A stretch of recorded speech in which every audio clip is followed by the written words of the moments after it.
Hi, I'm Brad Wilson with King Manufacturing. Today we're going to discuss voltage and how to determine what voltage heater to purchase for your project. King electric heaters are manufactured for specific voltages. The most common in residential applications are 120 or 240 volt. In a more commercial application like a condo, it would be also 208 volt is available too. You cannot mix voltages without causing a potential fire hazard, so just don't do it. If you are looking to replace an old heater, the best way to identify the voltage is to look at the identification tag on the old unit and match that to the new units that you're buying.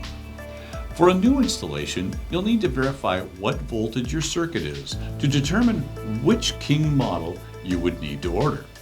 The best way to do this is to use a multimeter, such as this Float digital voltmeter, and it'll give you an exact voltage of what you have at that point. And it could be 120, 125, 240 to 250 is what you'll read. However, to test the voltage, you are going to be doing this on a live circuit. So if you're not familiar with the safety practices around line voltage electricity, please contact an experienced electrician to do this. We don't want to see you getting hurt.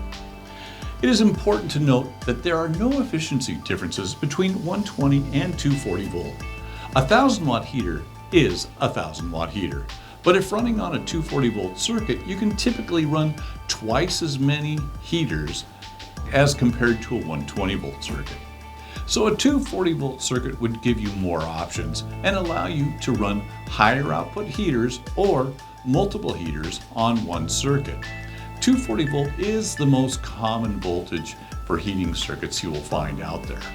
To learn more about selecting the right heater for your application, visit king-electric.com. And hey, thanks for watching and subscribe to our YouTube channel.